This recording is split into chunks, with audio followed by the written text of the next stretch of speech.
Welcome back to another edition of Things Hidden, our podcast series that we do. It's a deep dive conversation with interesting minds from different perspectives that all contribute to our journey of understanding our current times through the lens of anthropology as well as media. And today is a real a treat because we have with us the leader of the McLuhan Institute, the grandson of Marshall McLuhan, Andrew McLuhan, who's with us now. So thank you for joining me. Thank you for having me, David. It's a pleasure to be here. How are you today? Doing well, and looks like you guys are going full steam ahead with what you guys are doing at the McLuhan Institute. And we can get into that. For my listeners, I talk about a concept I call the gospel technology, and that's the idea of using media, and in this sense, more the content of the media rather than just the media ecology like you guys get into, but we can talk about that too. But this idea that we can use media to tell the stories of victims in the same way that the gospel writers tell a victim's narrative, a victim's perspective to a common process that we've seen throughout history, which is when communities are in times of conflict, when scarcity is rife, when tensions are high, when bad blood is running wild, people feel the need to find answers. And oftentimes they find those answers by mimetically, as Rene Girard would say, pointing fingers in the same direction. You know, when we're all pointing fingers at each other, hey, you're mean to me. No, you're mean. But no, you're mean. But no, you're mean. And eventually that gets into aggression. It gets into even violence. Yeah. And if that's going all the time, human beings being so mimetic, being so imitational in the way we deal with conflict, the animal kingdom, they have a dominance and submission mechanism. They have this ability to, the wolf, they fight for who's going to be the leader of the pack, and the one who loses submits their neck to the other wolf. Uh-huh. And usually the winning wolf doesn't usually go for the final kill if he can help it. But humans, we're more mimetic than that. We'll go on and on and on and on forever. And that's where we get genocide and, generations of feuding back and forth. But this tendency to have contagious conflict in our ancient past, of course, we found this way to resolve this kind of unconsciously through a scapegoat, through binding together in the mutual exclusion and purging of a common enemy. Mm-hmm. I believe the Gospels are a type of media technology that we can imitate with other types of media to tell the stories of victims so that we can illuminate what we're doing to one another through media, And I hope that perhaps, we can have a conversation where we can learn from the work that you guys are doing at the McLuhan Institute to perhaps aid us in this quest. Well, I hope so. I find today we're surrounded by sheep in wolves' clothing. A lot of confused people out there as to who's in charge and who's not. Marshall famously said that violence is always a quest for identity. And our technologies commit great violences on us. So it seems like we're in a perpetual state of questing for identity, just as our technologies turn over so fast. Every time we put ourselves on with a new technology, we have to figure out who that person is. And that's why every generation seems so alien to the last. Because we are different people. Our technologies remake ourselves. And so we have to seek to find out who we are again. And no sooner have we maybe gotten an idea of that than we're assaulted again, But the gospel as a technology, there's a lot to that. Each technology presents us with a new opportunity or new opportunities.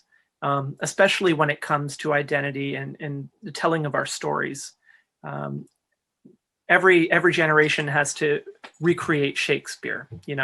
Each new technology is a new opportunity to retell the same old story, but albeit in a different way. Marshall used to tell this joke.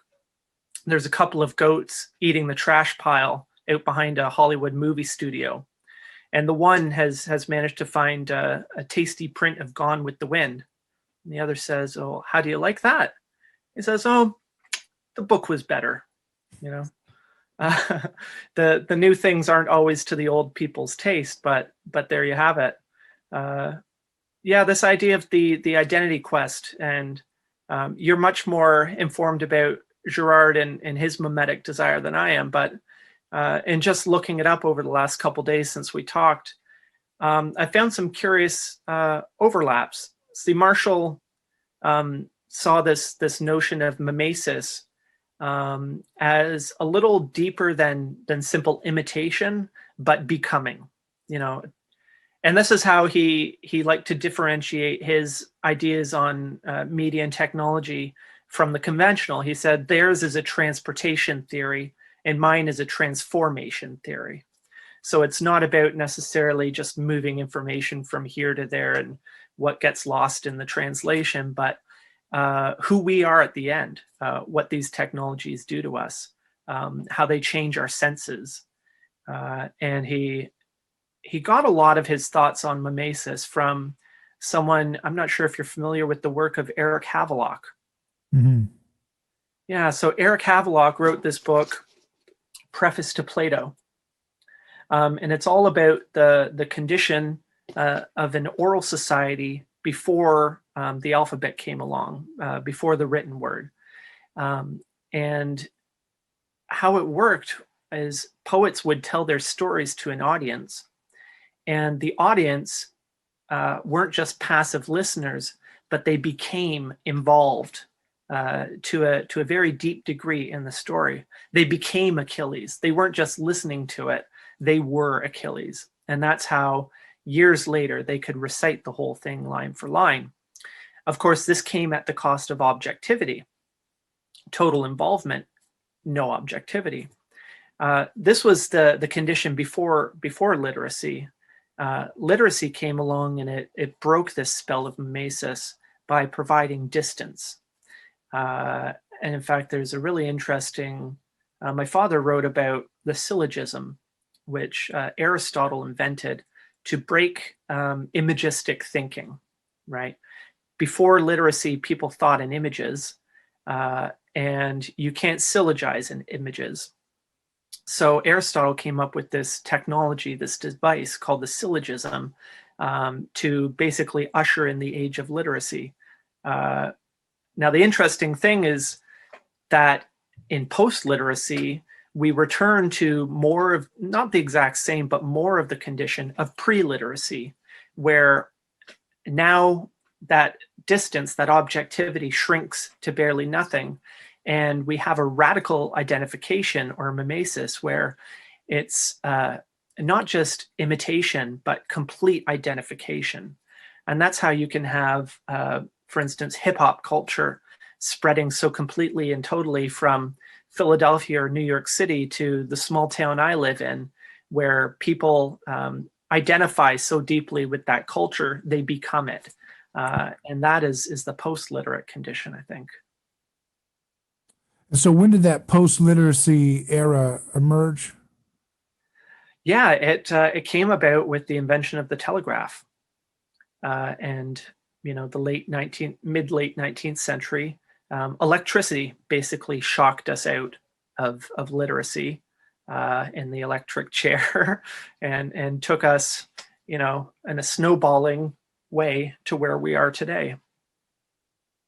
So can we try to explain this for folks who are, and again, I remember, my first class, and it's cool, I look back, I saw a lecture of your grandfather, Marshall McLuhan, at the University of South Florida in the 70s. Great one. And that was my alma mater. And I remember my first class there was influencing public opinion. And Marshall McLuhan, I mean, he was like the giant of the textbooks, and the whole department of communication theory was just, really wrestling with his impact. Mm-hmm. And I was always intrigued by it, and the way he would play with things, and the way he would the idea of talking about, the the Johannine logos of in the beginning was the word, right? And this idea that the word is what constructs us, right? And this, and then, Yeah. and Well, then, you know, Marshall was very taken with the word. Words were his business. Um, in the discussion about technology and media, and the medium is the message, it's easy to lose sight of Marshall's own roots in English literature. Marshall was, for his whole career, a teacher, a professor of English, an expert in modernist poetry, Pound and Eliot and Yeats, pardon me. And the fascinating thing, is still fascinating to me, is that his studies in technology grew directly out of his studies in literature. Essentially, it's a simplification, but basically he took the techniques he learned for studying literature and turned them to studying technology. And the remarkable thing is it worked, right? This is the crazy thing. In fact, in his later work, my father co-authored with him a book called Laws of Media, The New Science. And the basic premise of that book is that all technologies have a linguistic structure. That is, they behave in the same way that words do, words also being a human technology. So it's fascinating to discover that you can learn so much about a computer or a smartphone or anything like that by studying metaphor, for example. I'll never get tired of that, and that sense of wonderment. can you give a little example of that with the smartphone and metaphor? Sure. Well, for example, you know, a metaphor is using one situation to understand another, right? And it's a little more than a simile, where a simile is just a comparison. You know, this is like that. We're saying this is that, and actually, that's kind of funny. That kind of relates to mimesis a little bit as well. This idea of mimicking or imitation. In Laws of Media, the New Science, they found out that all technologies manifest the same 4 characteristics. And that's not to say that all technologies only do 4 things, but that all human technologies have 4 things in common. And that is that they enhance or amplify one function, so they speed something up or make it easier. They obsolesce another function, so they take over for something else. They bring back something from the past, which is curious, something that was previously pushed aside. And when you push it to an extreme, to its limits, it flips or reverses its characteristics. So like a highway, for example, is supposed to amplify the speed of traffic. But when you put too many cars on at once, you get a traffic jam. There's that reversal. And where that relates to metaphor is that there's an interesting harmony around the 4 parts, in that enhance is to obsolesce as reverse is to retrieve. And so there's a curious relationship between these 4 things that are present at the same time in a simultaneous kind of relationship. That's the essence of the tetrad in Laws of Media. So let's go back to that electrification moment where we move into the post literacy era of human experience. What does the experience of the telegraph and the arrival of the telegraph, what does that do to the human person, and what does it do to the human species? What's that like? You know, it was a very curious moment, in that it allowed for near instant communication across great distances for almost the first time. I guess the previous best would be, semaphore or smoke signals even, which allow you to communicate over great distance, but they're cumbersome. You know, in a semaphore where you're using flags to show letters, you know, it takes an awful long time to spell anything out. A telegraph allowed you to spread messages much more quickly. But it also did something else, which is it took us outside of our bodies. And electricity does that. The way that we're communicating, which if we shut the video off would be essentially a telephone call, meant that our bodies take a bit of a back seat, where we're transporting our thoughts and parts of our being across airwaves and distances. And metaphorically and really, this has big implications for our identity and how we feel about our bodies, because our bodies don't have the same meaning anymore that they do. And so that leads to all kinds of weird things like, tattooing, for example, and body modification, and all these things which seem like an attempt to get back in touch, literally, physically, with our bodies. But at the same time, we had tattoos in the past, right? So how did that? Oh, sure. But I don't think they were quite as common or widespread as they are today. Certainly the culture has changed. So there's a feeling of disembodiment that takes place with the electrification of the human experience, or? Yeah. When Marshall started to talk about it, he called it angelism, because it put us in a kind of angelic condition where angels are just drifting consciousnesses. They don't have physical bodies. But he moved from that to talking about it as discarnate. I don't know, perhaps to take away the overt theological implications of it. But the essence was that electricity is taking our nervous system and putting it outside our body. And when we're online or on the telephone, our relationship with our bodies is much changed, because we no longer have to be in the same physical space as somebody else. And the curious thing about it is it's a matter of speed more than mass. Online, we can have 1,000 people in a chat room, whereas we could fit maybe 20 people in this room. So it has very great implications for how we communicate and how we feel with each other. It also very much changes our identity. Our identities are so anchored in our bodies, and without a bodily identity to go with it, we can really be anybody without the same sort of consequences. Yeah, and it's interesting. There's the what's something that's interesting too, not to go too far ahead of where I still want to stay in the beginning of this post-literacy era that you've sketched out for us. But I was just thinking about, what you were saying, the disembodied, the anonymity, the detachment from real identity that the digital age provides. And now it's just strange that we're now in this moment where we're all wearing masks. So it's like that anonymity is now breaking into the physical world. It's like the internet culture of, if you don't know my true identity, I can kind of unleash something on you that you normally wouldn't see me do to you in the real world, but it comes in right when this digital age shows up. Or shortly after, I guess.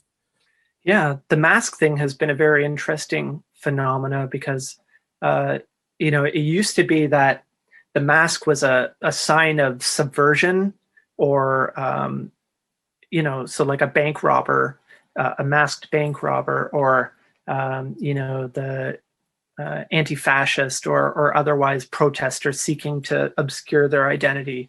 That has made a total shift, where now the mask is a sign of comfort and safety rather than of threat. I a year and a half ago, I wouldn't have dreamed of walked into my local bank with a mask on. Nothing good could come of that. Now I can't go into my bank without a mask on. That's very interesting. Marshall liked to bring up a quote, "Hypocrite lecteur, mon semblable, mon frère," which is from Baudelaire, and it's talking about the mask reading wearer, and how we put on the identities onto ourselves, how the author puts on the identity of his audience in order to write, and how the audience puts on the characters in the novel in order to immerse themselves in this kind of mimesis in the story. Well, now we're seeing a very overt sign of that. And it's been really interesting to watch people's reactions.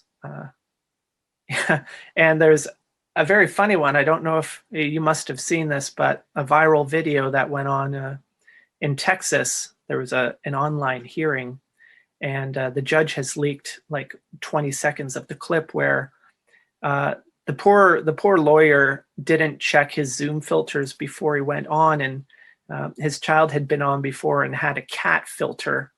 And so here's the lawyer trying to do a serious thing, and he's got a cat face on, and just the anguish, his terror of it. But this is another kind of mask, and it's really interesting that mask filter, even before the pandemic, it had started to become a feature of many social media. I think it started with Snapchat, this idea about the filter and putting on different masks, and now you're a tiger, and now you're this or that and the other. It's really interesting how that is leaking out into, real life, as it were, now. And you're starting to see people doing things with the masks that they wear in public. Pardon me, putting smiley faces or custom printed expressions and things like that, which end up being a little eerie when you look at them.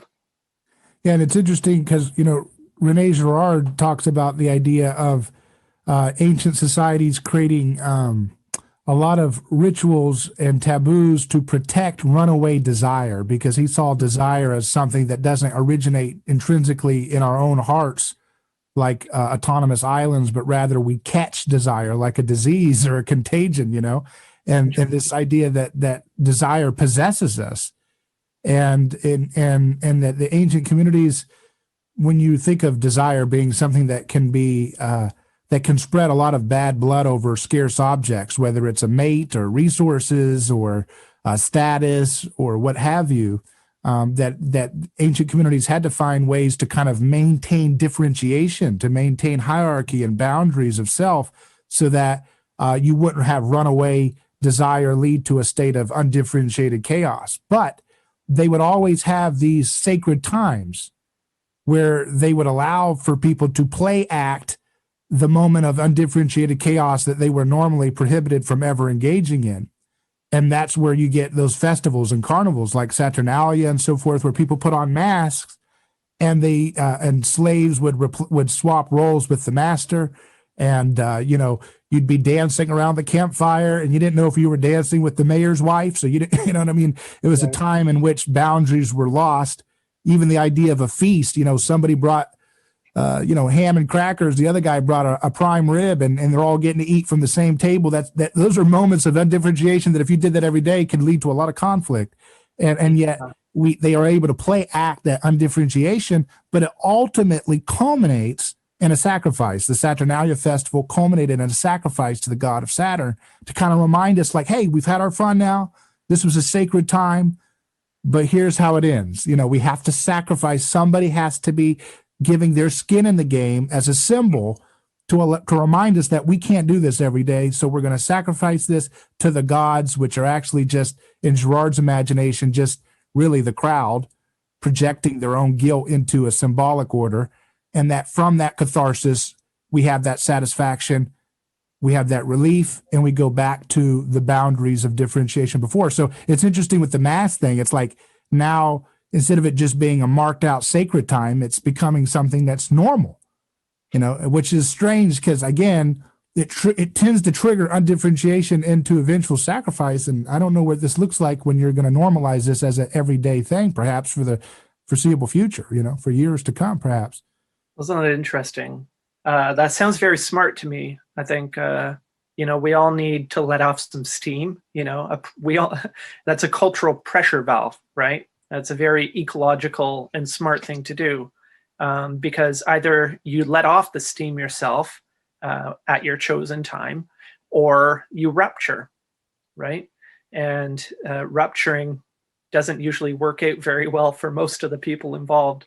I know this in my own life. I used to play with a punk rock band, and as a teenager, or in my early 20s,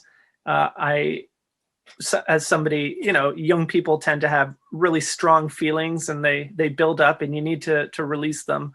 Punk rock was great for that, because I could plug in and turn up and swear at the crowd through a mic for an hour or something. That was a great thing, right? Yeah, that was very good. You were performing a scapegoat role in some sense, right?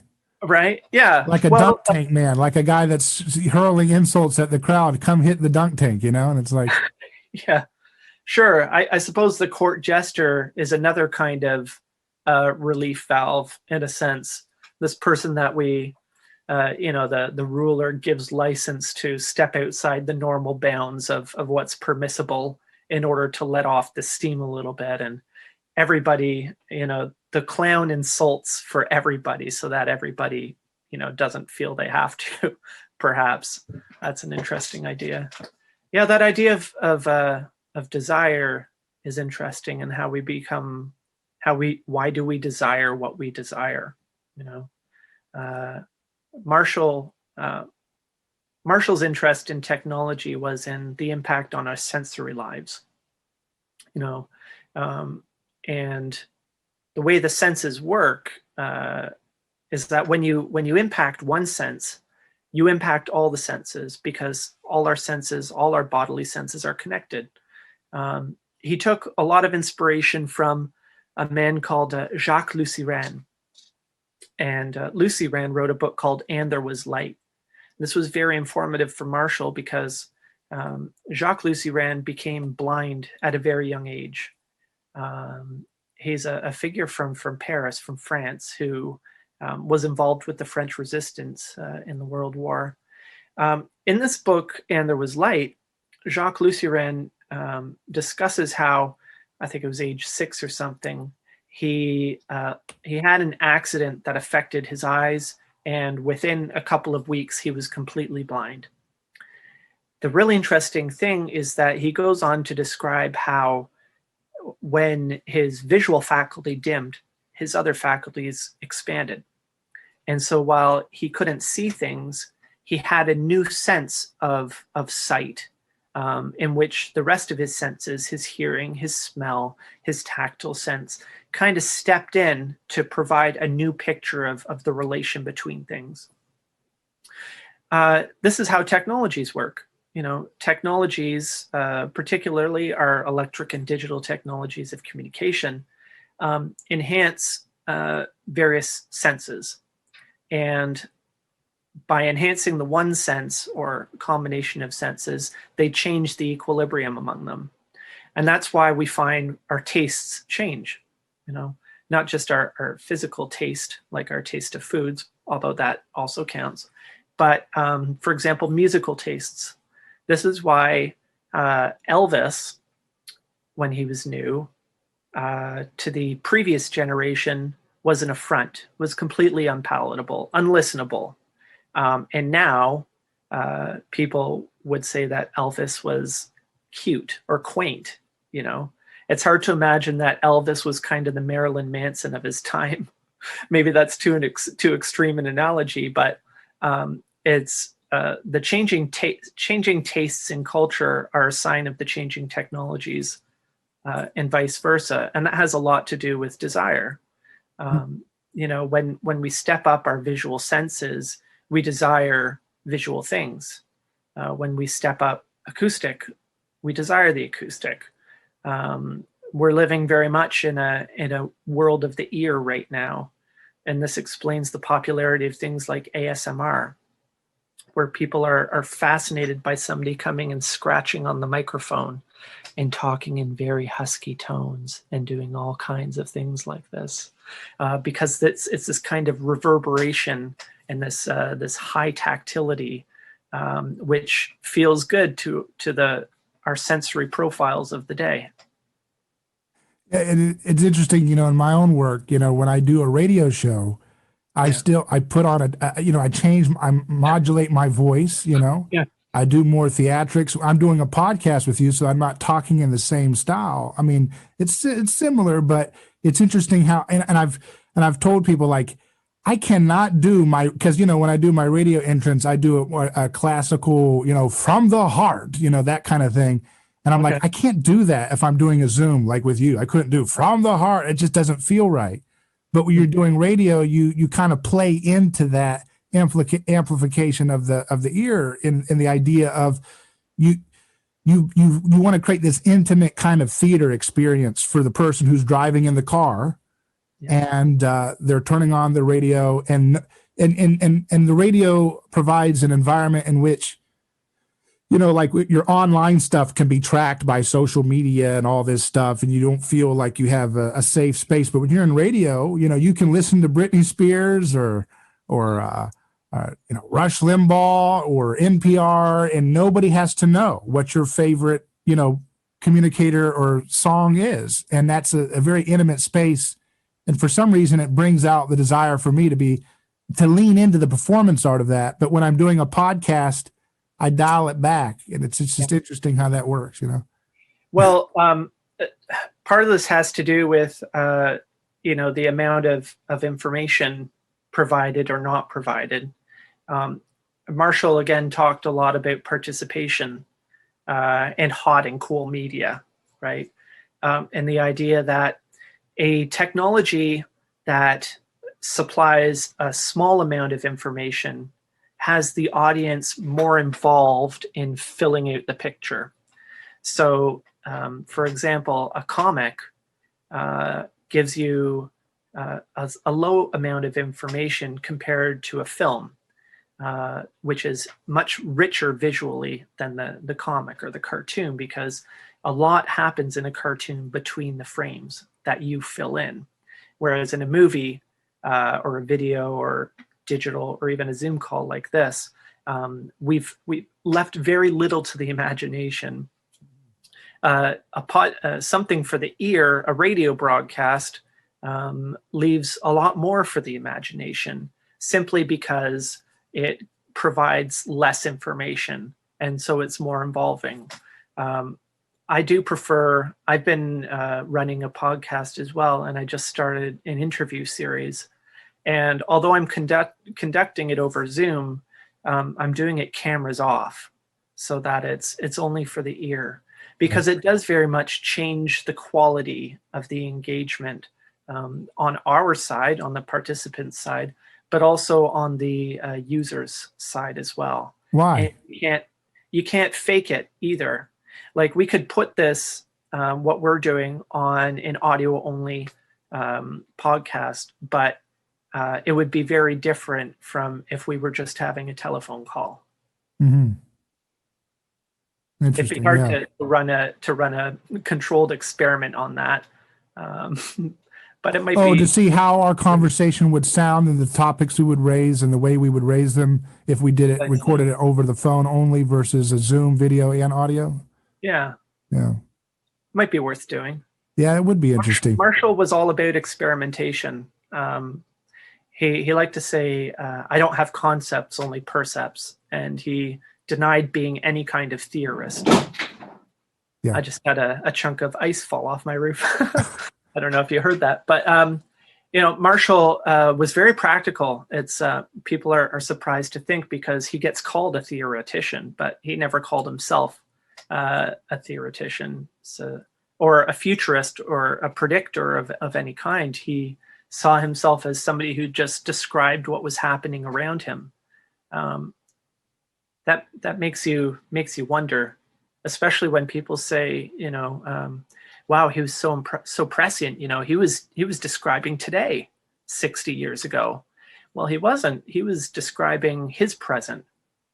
And where that makes me nervous is if what he was talking about looks to us like today, well, what the heck is going on today that we're missing? That makes me wonder. But he was a very practical person, and he was all for testing things. One of his main distinctions between technologies are on its nature as a light on or a light through. So, for example, our screen operates by the light coming through the device onto you, and we're picking up the light, versus a page where the light reflects off, reflected versus refracted, and they have very different effects. In 1967-68, Marshall taught for a year at Fordham University. And when he did that, he brought my father, Eric McLuhan, as well as some colleagues, Harley Parker and Edmund Carpenter and George Thompson, down with him. And they all had a lot of fun teaching classes and seminars and everything. Harley Parker and Eric McLuhan taught a class about the effects of television. And first day of class, they could tell that the class really wasn't buying what they were putting down, you know.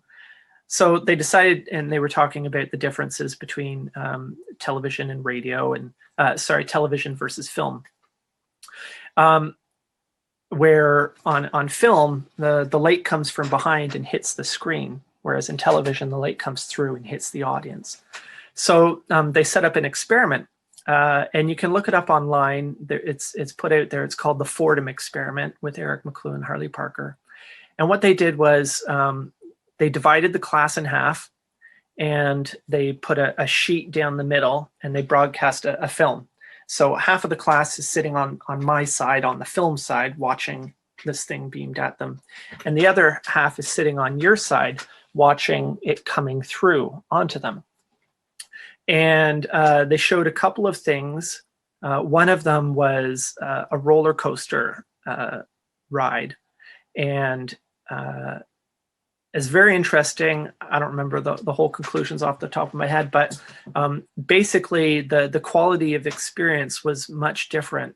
The people on the film side, as the car is climbing up the hill, the tension builds. It's going slow and slow and slow and slow, and it reaches the peak and then goes over the top. And they found that the people who are on the film side had a much more visceral feeling of the experience than the people on the television side.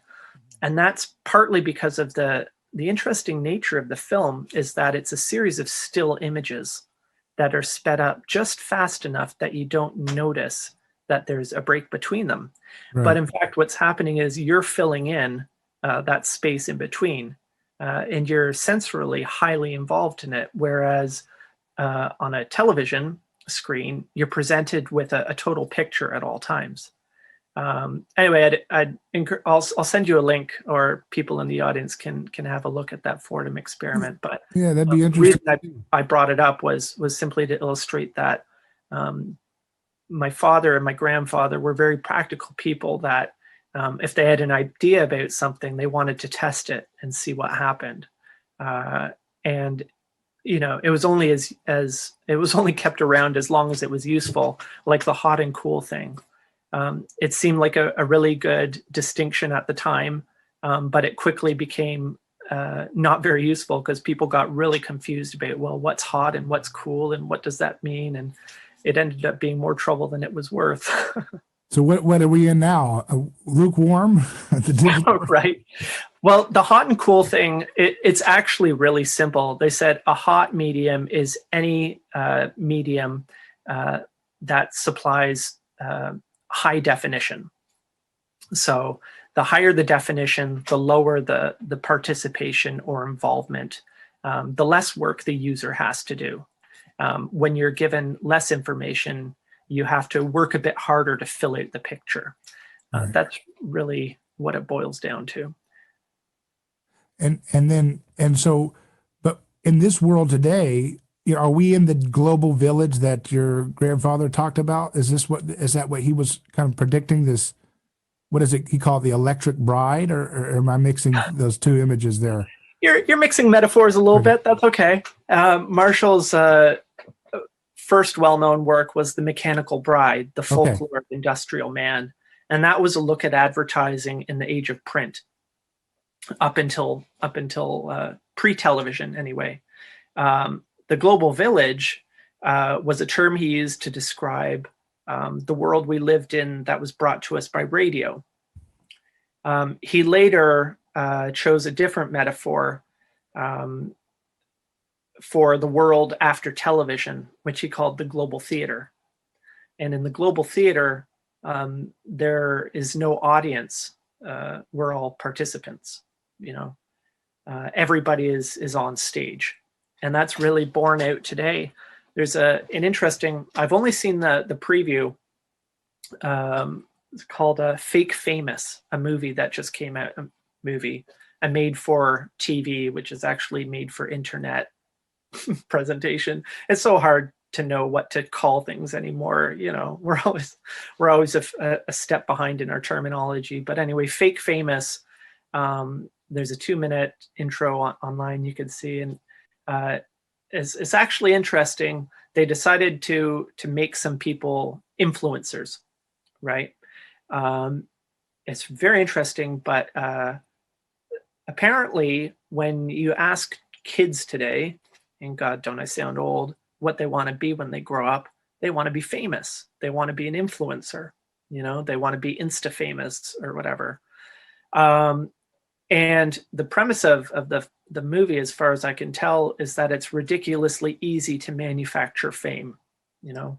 And we live in a society where you can buy followers for your social media accounts. You can open a social media account and have 50,000 followers if you've got the money. And the very curious thing, which I've noticed as I've been growing my own social media for the McLuhan Institute, is that there's a certain momentum involved. It's really difficult to grow a social media account up to 1,000 people. But once you get up to around 1,000, it starts to snowball a little bit. And I find my Twitter for the McLuhan Institute is where I've got the most followers at the moment, and that's interesting. But it grows by between 5 and 10 a day, you know. Whereas getting those 5, 10, 15, 25, 50, 100 followers was really difficult. Once you start to get them, this kind of critical mass happens and you get more and more and more. So it's interesting that if you have the money to finance it and you can instantly start with 50,000, you can grow a following really quickly. And it has very little to do with merit, which, you know, is what it is. The very interesting parallel there is, and I was struck immediately when I put on this trailer, is they open it up by the writer-director saying to somebody, want to be famous. And this instantly connected with me because there's a very strange but true story about Marshall McLuhan and how we know who he is, okay? Am I talking too much, David? No, keep going, yeah. All right, let me tell you the story real quickly. Marshall McLuhan, as I said, was an academic. He was a literature prof. In the 40s and 50s, he was an authority on modernist poetry in North America. He was very well known in academic circles. Then he started to get into the technology stuff.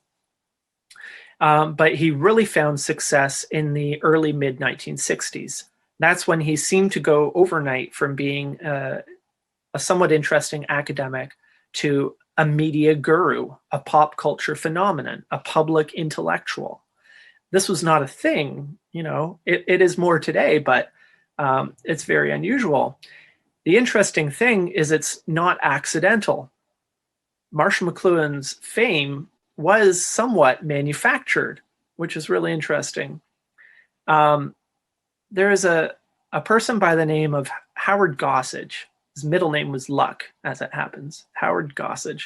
And he ran with Jerry Fagan, a marketing and advertising agency in San Francisco. Tom Wolfe wrote about them in his book, The Pump House Gang. They ran their operation out of an old firehouse. Well, as the story goes, and Gossage's wife tells this story in her memoir, Howard Gossage in '64 read Understanding Media. And he got obsessed with it. He's like, this guy knows what's going on, but nobody can understand what the hell he's saying, and nobody knows who he is. He's this academic. Apparently, and this is what happened, Howard Gossage got on the phone and cold called Marshall McLuhan, and he said, Dr. McLuhan, how would you like to be famous? This happened. Marshall, I'm sure, was game, and he said sure. Marshall was a fun guy, you know, he liked to have fun. So he said, sure, let's do it. Gossage put up, I don't know what it was, a couple grand, flew Marshall down to New York City, and they wined and dined people like Tom Wolfe. And all of a sudden, magazines were putting out articles. Tom Wolfe wrote, "What if he's right? What if he's the most important thinker since Pavlov and Einstein?" And this kind of kicked off Marshall's rapid, almost overnight rise to fame, where in a very short time, it was Marshall McLuhan, everything. He was in Time, funnily enough, not in Time so much. He was in Playboy, he was in the New York Post, he was in the Times, he was in everything, and then around the world. And where that story diverges a little bit from perhaps today's story is in the matter of substance, because Marshall not only had the style, but he had the substance to back it up. This wouldn't have worked with just anybody. Marshall happened to be a highly intelligent, and not just intelligent, but quick-witted. The man was fast on his feet. If you go back and you look at the debate between Marshall McLuhan and Norman Mailer, it's incredible.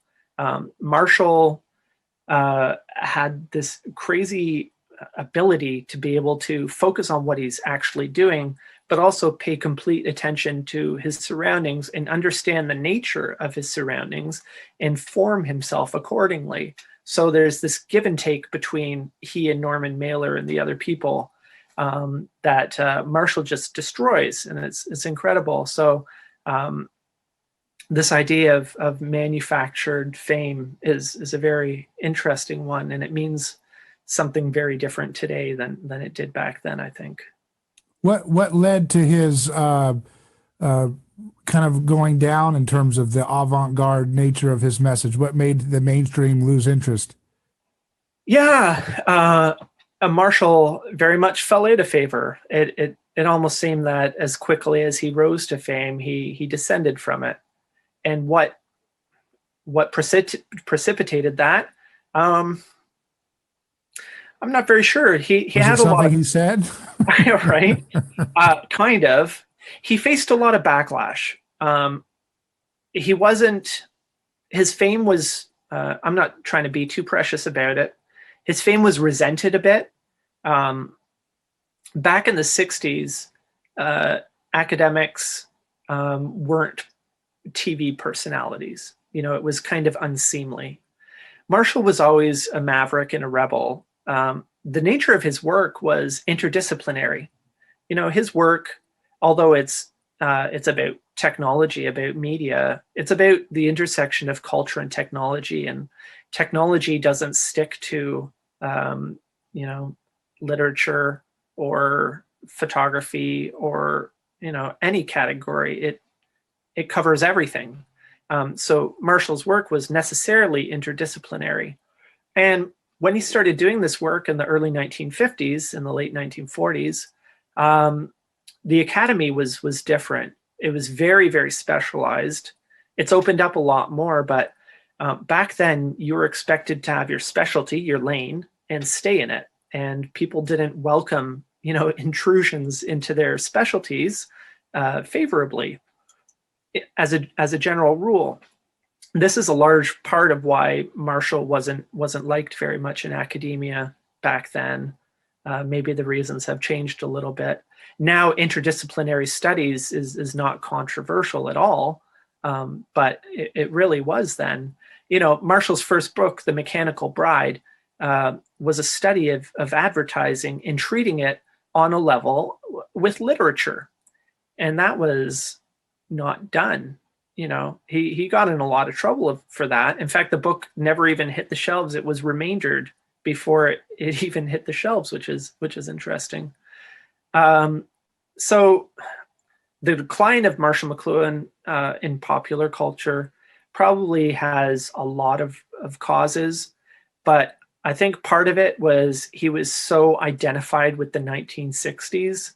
And when the 60s were over, so was Marshall McLuhan. But it's not because he lost his touch. It's easy to say that, but if you look into his work, that doesn't bear out. He did Did his some of work his, get darker and more parabolic, right. driving the crowds away? But for example, his work in Laws of Media, this discovery of statements that we can say in general about all technology, which is possibly his most important contribution to the field, happened starting in around 1972. The book was published in 1988 by my father, who completed the work. So, Marshall didn't lose his touch, but I think he lost his audience. I see a lot of parallels with him, with his rise, and it's been mentioned in media for his, parallel pattern with the rise of Jordan Peterson, the psychologist, and I've Well, interviewed Jordan Peterson, and he, it's kind of a similar overnight, bam, he's there, and then all of a sudden there's these scandals, and academia doesn't like the fact that he's talking about ideas in the public domain. They're like, no, you're profaning the whole, anybody who's talking to the public isn't really a serious scholar. It's interesting. McLuhan people don't like you bringing up Jordan Peterson, but there are some interesting parallels. For one thing, they're both from the University of Toronto, which is interesting in itself. Marshall taught 42 years or something at U of T, the vast majority of his career. He started in the States, worked there for close to 10 years in various schools, St. Louis University being the major one, and then came to Canada, was at Assumption College for a year, and then U of T, and he was there for the rest. That's where he started the Center for Culture and Technology. That's where he did all his work. And Jordan Peterson, Peterson comes out of psychology, not literature. And they don't really, Peterson and McLuhan don't really align very much in the nature of their work. Jung is of passing interest in McLuhan studies. One of Marshall's books, From Cliche to Archetype, does deal with Jung and the archetypes, but it's only works so far. And yeah, exactly. The rise to fame, the disdain or anger of colleagues. I think Marshall handled it possibly better than Dr. Peterson. And at different times, maybe it was easier to handle for Marshall. They had I don't know Dr. Peterson at all. I would love to talk to him sometime. That could be interesting about his work and McLuhan work and where they maybe overlap and maybe where they don't. But, that's fascinating. What did you guys talk about? It was the day of his book release, 12 Rules for Life in New York City. So we explored that. And again, I'm kind of trying to expand and flesh out mimetic theory and application to our political times. So I kind of engaged correlations and related themes between the anthropology of Girard and some of the things that he was talking about, the idea of the individual versus the crowd and so forth. But speaking of Girard, he had a similar situation too. He was, he was considered like a celebrity in France when he wrote the book Violence in the Sacred. In France, they have a different environment for intellectuals where they treat them like movie stars the way we do over here. And, he was very much a member of fashionable thought when he put Violence in the Sacred out, because he was basically deconstructing religion as a kind of, he was showing that mythology and religion are all basically cover-ups for murder, cover-up for human sacrifice. Okay. And, then they didn't like him so much when his next book came out, Things Hidden Since the Foundation of the World, in which he said, well, I came to this idea because of the Gospels. Wait a second. You were deconstructing religion. You weren't supposed to say that you got that from the Bible. You're supposed to go ahead and just gut that too. And it's like, no, it didn't work out that way. And so he became a little bit, and he was also a scandalous to, he was a trained historian, but then he gets into anthropology. He gets into literature. That's where he creates mimetic theories. He looks at all the different novels, and he looks for this triangular pattern of desire that he finds within all the best novels. And he looks at he sees, wait a second, rather than the fashionable thing to do was to look for differences, but he saw patterns of similarity. And he said, so maybe there's something about that the great literature that the great masters have to basically renounce the romantic lie of the self, that the self, is this, that desires come from the self, and that the great masters of Western literature, they have this moment of kind of conversion where they lose their sense of their autonomous self in the characters and the stories that they write, and they realize the kind of mechanistic patterns of what incites desire in us. Yeah. And so he was playing outside of, he was very interdisciplinary and creating a unified theory of social sciences.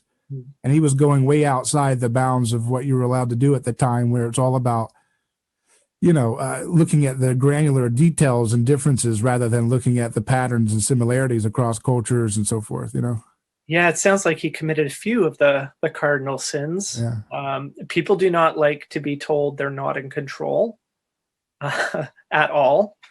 They prefer to think that they are. And it sounds like there's the inconvenient Girard too. There's also the inconvenient McLuhan. People don't like to discuss Marshall's religion and what religion meant to Marshall. And then you have another group of people who place too much emphasis on that. I think there's probably a balance somewhere in between. Marshall didn't like to talk publicly about his faith because he felt it got in the way of conversations. And not that he didn't have opinions. He did. He wasn't big on modern technology. He was a book guy. Like, remember, this is a literature professor.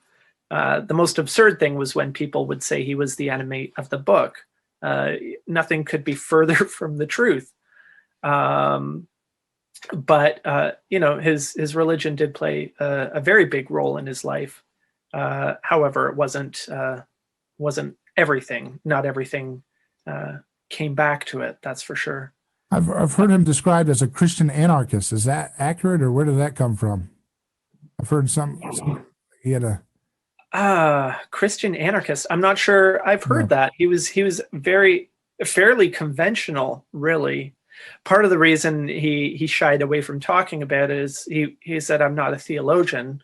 I prefer to leave those things up to people who are better suited to it. But he was very, very devout and a very conservative, traditional, and serious Catholic. He started every day reading his Bible. In fact, reading his Bibles, plural, because I spent a year and a half documenting and inventorying his library, Marshall's library of around 6,000 volumes. And that's how I sort of got into McLuhan work, was in this task. And in his library, he had a dozen or so copies of the Bible in different languages. And when he traveled, in the hotel, you open the drawer and there's a Gideon's Bible. And he would always take one if he didn't have it in that language. He would ask first. You were encouraged to take them. And the reason was the Bible is extremely Catholic. It's consistent across translations. Very, very consistent. So it's a great way to learn a language if you know the Bible well, because you already know what the words mean. You're just kind of filling in the blanks. Marshall would start his day reading the Bible in a few different languages. And the reason for this is that, well, it comes down to bias. Our languages inform very much our worldview. And we can only express what we have words to express, right? And every language is a different way of seeing, a different way of perception, and a different way of expression. So Marshall was always trying to broaden his perspective. He felt that the worst thing you can have is a point of view, because when you have a point of view, you're missing 90% of the story. So by engaging in language studies, this allowed him to broaden this perspective quite literally. And that's what he was always trying to do. Again, it comes back to the fact that our technologies, the medium is the message, means that our technologies consume us totally. They don't just affect our senses, they affect our opinions, they affect how we feel about each other, they affect what we do in the morning and at night, and how we feel about ourselves and each other. And Not just media technology, but also like nuclear warheads and that kind of stuff too, right? Is that what he means by that? well, this was another important contribution by Marshall was this broadening of what a technology is. You know, technology is a lot more than just our electronic devices. Marshall defined, when he was studying technology, he was studying any human innovation. Anything that humans make or do is an object of his media analysis.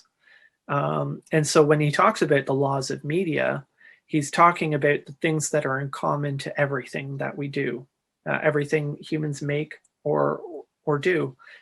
So that applies as much to a language that we use to express as it does to a fork that we use to ingest. You know, they're all one thing. They're all media, and the message is transformation and change. You know, it's how quickly our technologies become so enmeshed in our lives that we can't do without them.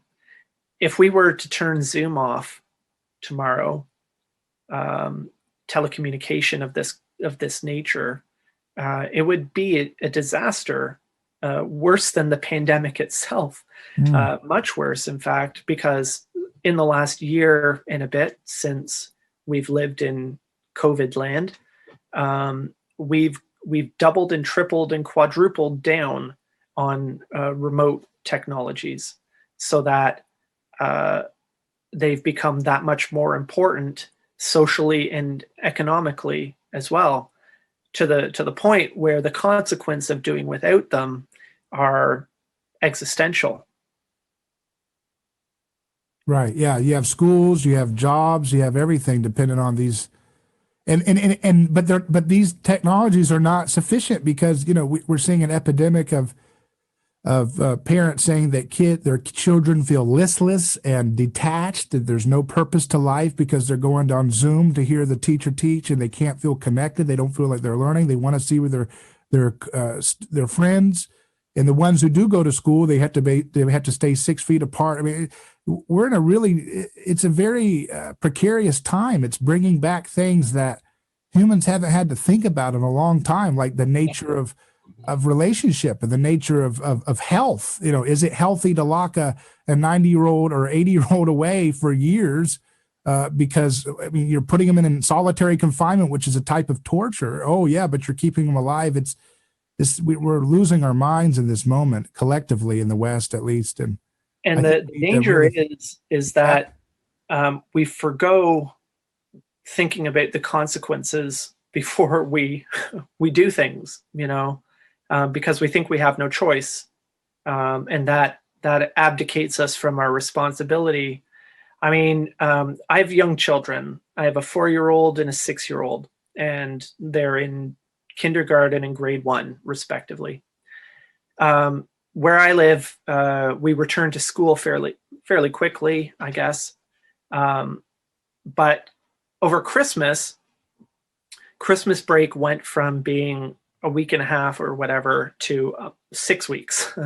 And so they instituted online learning to pick up the slack. And the government of Ontario, where I live, the province, recommended for my grade 1, my 6-year-old child, 240 minutes of synchronous online learning a day, 4 hours of screen time for a 6-year-old. Now, if you go on and you look at what the same government recommends as for screen time, they say no more than an hour a day of good content, as if, you know, that makes a difference. You know, content is content. But Let's give them that hour. Then they're saying that I should sit my kid down in front of a screen for 4 hours a day. And here's the thing. You look at the effect of the smartphone and screen time on our young people over the last 10 years, okay? And you look at that for, X amount of engagement and what the effect has been, this anxiety and identity stuff. Now, let's increase that volume sixfold. And are we not going to expect a sixfold increase in the consequences? It's crazy. And I think people have made an extreme error in judgment, because the fallout from this, and I use the term purposefully, is going to be enormous a couple years down the road, because we're changing our nature, and this next generation and the world will pay the price. Yeah, it's sad. It's never seen a time where people are expected to sacrifice the young in mass But what for in the math? ostensible protection But of the old, but it's not really protecting the old, no, the difficulty is, what can we do? What choice do we have, really? I found a bit of a hack to mitigate it a little bit, is that the mandate was for the synchronous online learning, but kind of bringing it back to our earlier discussion, they didn't say that we had to have the camera on. So what I was doing was I was just dimming down the screen to nothing, so he could sit there and hear everything and participate, but he didn't have to be completely engaged the whole time. And does that mitigate things? I don't know. Hopefully a bit. Well, that leads to a practical question for you as the leader of the McLuhan Institute, and knowing what you know from your dad and grandfather. How do you engage media with your children? I mean, that's it's such a universal a dilemma that a lot of families face. How much screen time, how much television time, what kind of television programming? People look at children when they watch TV, especially at a young age, and they look like zombified. They're just in a trance, and we just say, "Oh no, I can't help it. I have to. I'm busy. I have to let them do this so I can cook or do whatever I have to do, or do chores or whatever." And I'm listen, like, knowing what you know, tell us what you recommend. Give us your straight. Listen, I get it, because I'm a father, and the struggle is real, especially these times. We're all at our low reserves, and it's so easy to just sit them down and let them watch what they want to watch. Do what they want to do. When I was a kid, my father literally, so the TV was in this like alcove under the stairs, and he literally put a door with a lock on it. And the deal was, if you want to watch a program, you have to read a book. Read an hour, time, or you can watch a program. The thing is, as Marshall laid out in Understanding Media, technologies have psychic and social effects. So you can think about it in terms of personal and social consequences. So interaction with technologies, and this is, look, I'm not trying to be too precious. This counts for books as much as it counts for electronic devices. They just have different effects. So on the one hand, you have the personal effects, the way that our brains react and wire and rewire pathways and form themselves, the way our individual senses react. And then you have the social consequences, so the ways that neighborhoods and groups of people interact with each other and organize and reorganize. So the personal and social consequences. As far as social consequences, that's something that has to come from, legislation, basically. There's not much I can do.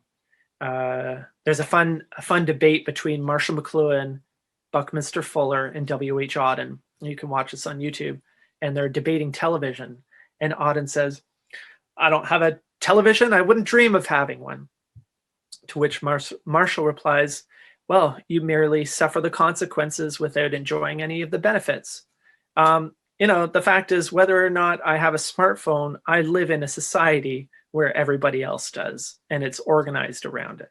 So there's only so much I can do unless I want to go off and join some Mennonite society where they ban the things and whatever. But as far as personal ecology, and to me, media ecology means action. Ecology isn't about study; it's about curating and making the environment that we want or need. So, from this, a long-winded way of getting to answer you, but luckily, and maybe it's part intention, maybe it's genetics, I don't know. My boys love reading. My 6-year-old is a great reader. He's obsessed with dinosaurs. So we buy him any and every book he wants. Luckily, my wife is really on board with this. Love you, Veronica. And we just, we encourage them to read, and we limit the screen time as much as possible. I mean, here's the thing. We live in the society we live in. If we shelter our children too much, we're not doing them any favors. Like, they're going to live in a world of computers, and that kind of familiarity and literacy is going to be important for their life skills.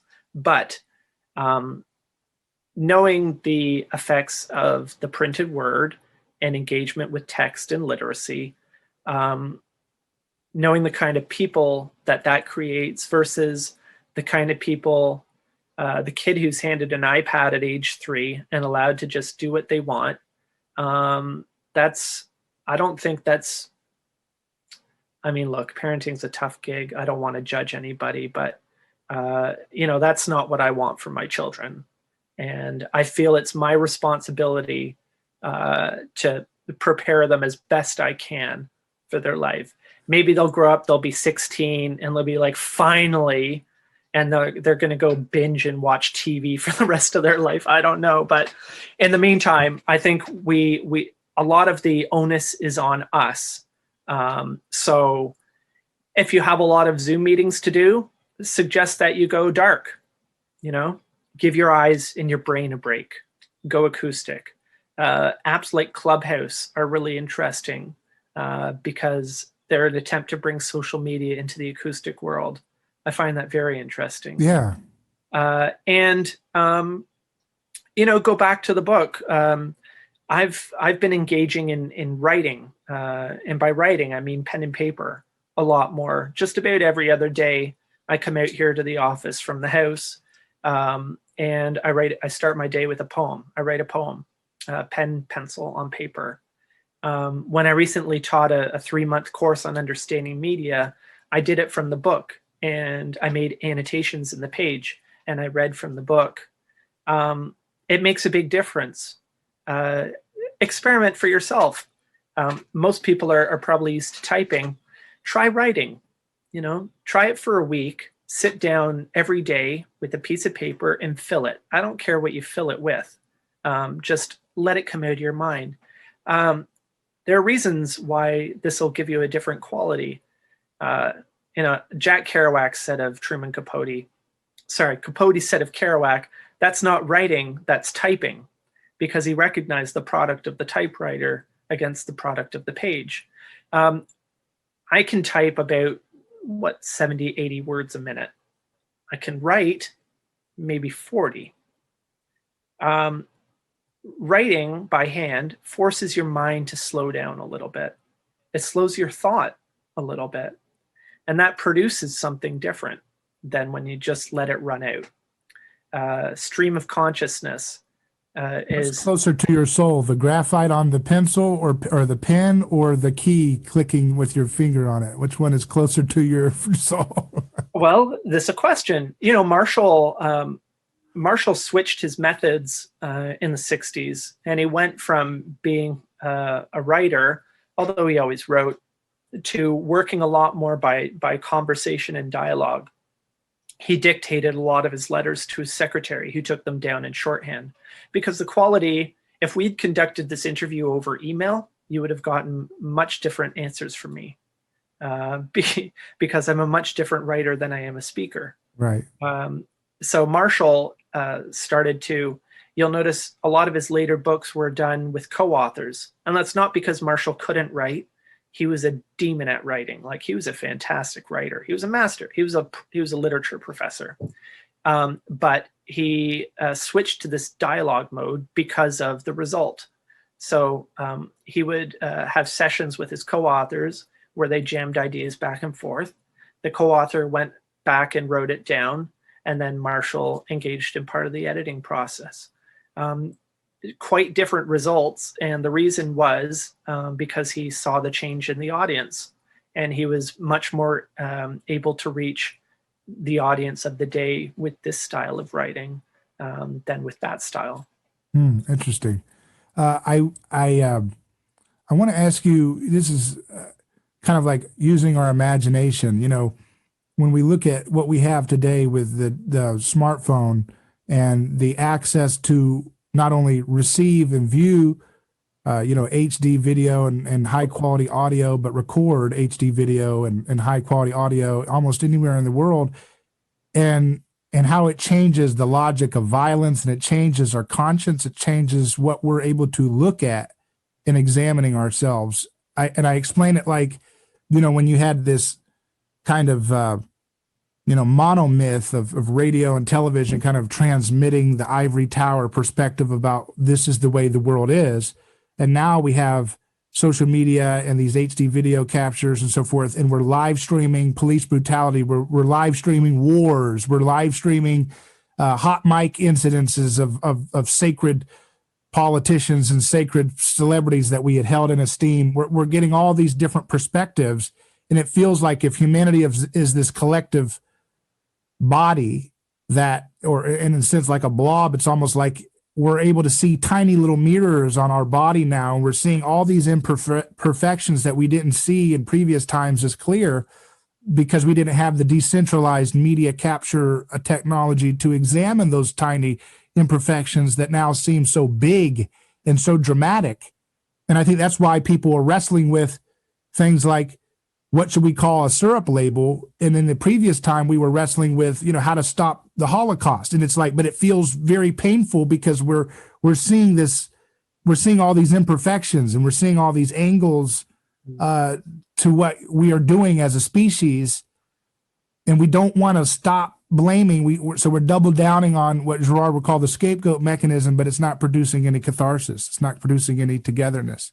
So my question is, are we going to have new technology that gets us beyond where we're at now? And what does that look like? Is that going to be the Neuralink stuff, or can you imagine, do you have any ideas of what that could look like? What a new technology medium would look like, or is this the end of media technology history? I doubt it's the end. I have great faith in human ingenuity. It's hard to imagine we'll ever, come up with a technology that's the be all and end all. I think the only instance of that might be something that manages to wipe us out completely. That's the only way it's going to end, really. Otherwise, we'll just find, our ingenuity is at once the greatest thing about us and our curse, because we're forever playing catch up with it.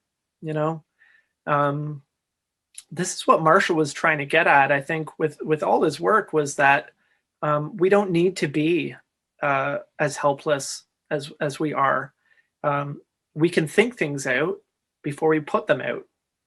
And so one of the things he was trying to do in his work was to provide us with tools to be able to understand the effects of technologies so that we could make choices on the front end before we put things out, to get ahead of the curve of consequence, if you will. One of the enduring analogies he liked to use was from Edgar Allan Poe. Edgar Allan Poe was very useful to McLuhan for a few things, but one of them was his story, A Descent into the Maelstrom. And in that story, there's a sailor who, with his brother, they're out fishing one day, and in the ocean near where they live, there's this giant vortex in the sea, a giant maelstrom. And people usually avoid it because, you know, you get sucked in, you're done. But, you know, there was really good fishing over here. And before they knew it, they'd gone too far. And they get sucked into this giant vortex. And his brother loses his stuff and jumps, you know, overboard, and he's done. But because of the nature of the thing, it's so huge, it's taking him forever to go down and down and down and down. And the sailor, being of a disposition, just starts to look around and see what's happening, right, as he's being flushed down the toilet. And he notices that certain objects, instead of going down, are going up. It's like, oh. He investigates a little more, and he discovers that there's a pattern to it.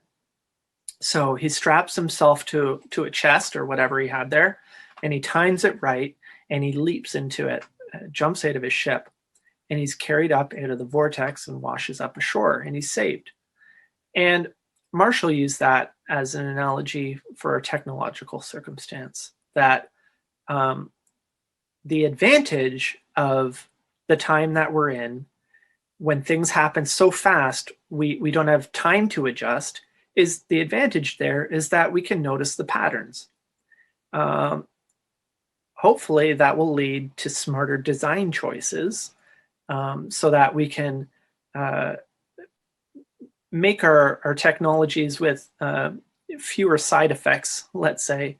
You know, the side effects generally is where they get you. You know, you watch a commercial for a new drug, and you see somebody frolicking in the field in slow motion, and meanwhile in the background, this guy's telling you how you're going to lose your hair and your bladder's going to fall out and all the rest of it. It's the side effects that get you, right? But let's just concentrate on frolicking in the field. By another analogy, somebody said, if they only raised the temperature of the bath water 0.5 degree an hour, you wouldn't know when to scream. So back when technologies were really slow, we didn't have the time to notice what was going on. We got used to it. The blessing and the curse of today is that we don't have time to adjust. The bad part of that is that it just keeps hitting us over and over and over. We just get kind of used to something, and bam, we get hit by something else. But that's where the hope lies, in that we can start to notice patterns and realize that, I mean, look, we create these things. Why not create them instead to optimize the nabbing of attention? Let's optimize them for peacefulness, you know, for satisfaction, for other things, which you're not talking about the content there. You're talking about the actual technology, right? Yeah. What happens while we're busy watching the content? You know, that's what we need to be paying. We need smell-o-vision. Yeah. Is that the sense that we need to bring back into the forefront to be able to? Since that's the primal sense that you never get to enjoy, you know? Maybe. I've wondered about that, actually. I'm kind of waiting for them to be able to synthesize smell. It's probably a good thing. To be honest, I didn't bother putting on deodorant before this interview. Sure. You wouldn't have known if I didn't say anything. Right. Obviously, I haven't had my hair cut in a while, but yeah. Smell, is that the sense that's been scapegoated by all of our technologies because we just don't know how to bring it back with us, and that maybe that's what we need, you know? I'm sure we'll figure it out before long, and God help us. But you know, as for where it all ends, watching television, you smell the orange. You know, they do this at, you know, theme parks and stuff. You know, like in Disney's, they have the ride in Epcot called Soarin'. Have you ever been on it? No. And you get in this thing and it floats up in the air, and you smell ocean water when you go over the ocean in this big dome, and then you see the smell of grass, and then you smell orange groves, and you smell the orange blossoms, and you feel the wind on your face. As a McLuhan, you would really enjoy that experience, the total experience of being up in the air and feeling wind and mist when you go over a cloud. And interesting. Yeah. Well, that really goes toward this idea that we're craving more and more and more sensory input. There's a reason why they put a pan of cookies in the house before you come look at it to buy it, because it does something to you, right?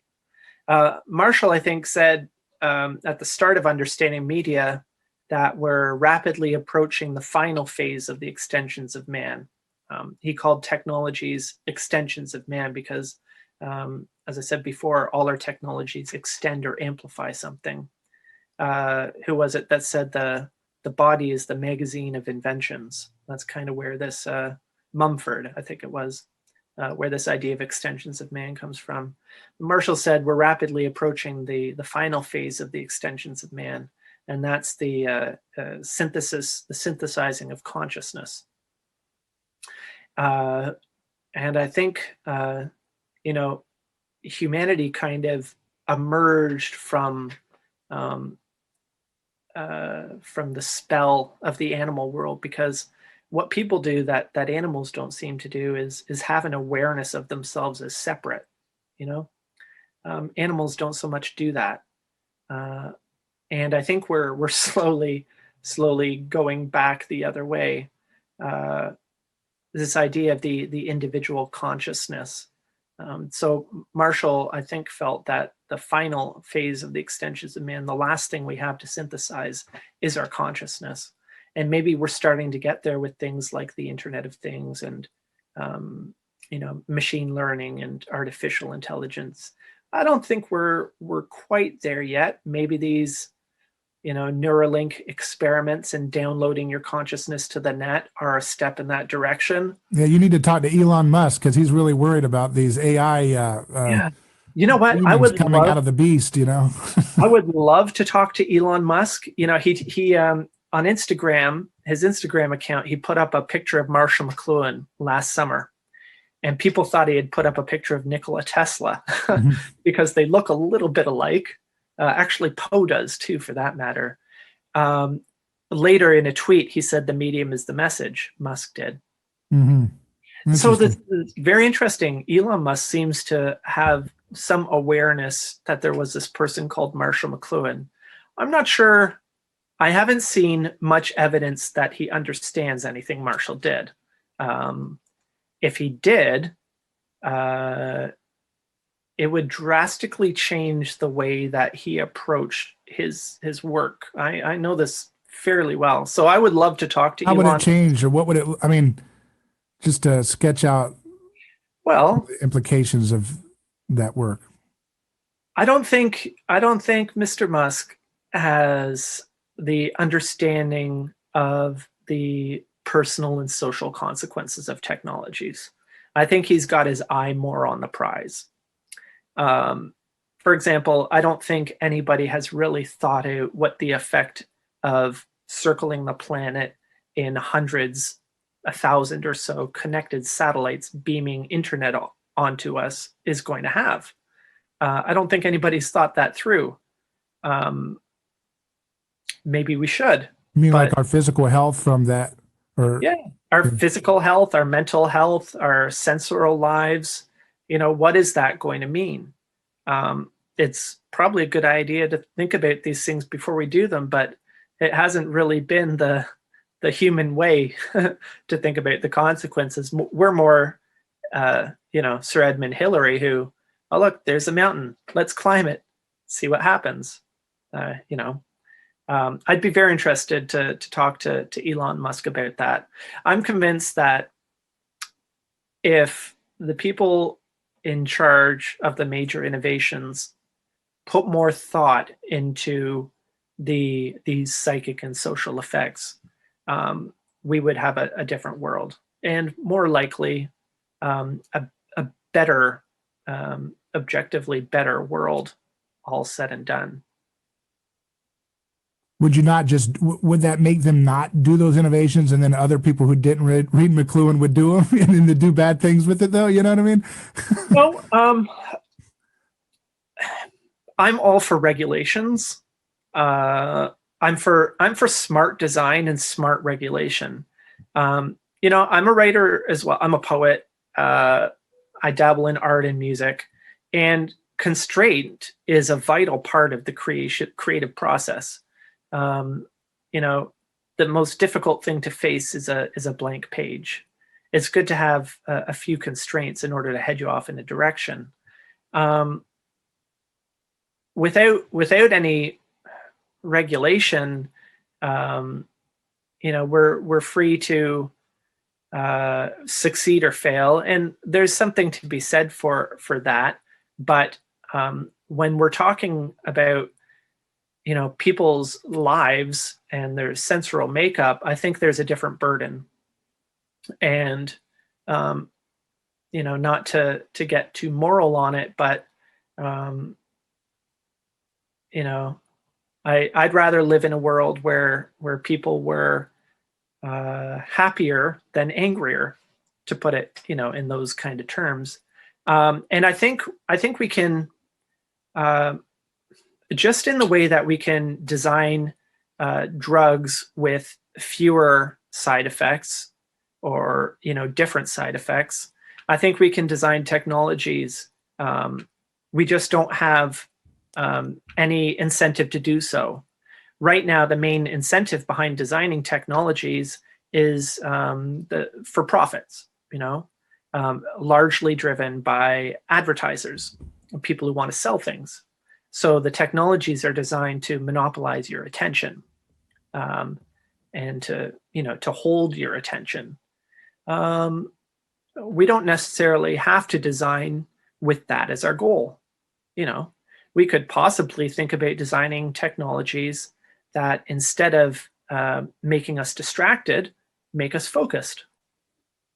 How likely is it in 2040 that we'll be using smartphone type devices as our main medium of communication and interaction and so forth, and understanding of the world? I mean, that's far enough ahead. I could say anything and have a pretty good, and 2030. Okay. I just like to look at, I like to think like Steve Jobs, in that sense of, he looks at TV and he looks at these phones and he figures out a way to say, hey, how about we just make this work, and then you just improve iterations after iterations. And I like to think, right, what's that next thing going to be that we're going to be like, oh, that was hidden right in plain sight. How come we didn't think about doing that with that? It was just all there. We just needed to glue it together, Not As a that mental I'm exercise to stretch our imagination, Not that I'm a futurist, or I spend an awful lot of time thinking about it, but I think we've spent a lot of our time developing technologies that take us outside of our bodies, that take the things that we do ourselves and bring them out. So, and I think we're slowly heading in the opposite direction. I think we're starting to move more and more inside us. And at the moment, that's looking extreme things like implants and nanobots and neural networks and all this stuff. I think there might be more organic solutions. One thing that you learn from McLuhan studies is that is about obsolescence. Okay, and these are the obsolescence that we learn, perhaps, that obsolescence, as Marshall said, never meant the death of anything. Obsolescence is the matrix of innovation. So whenever we create something new,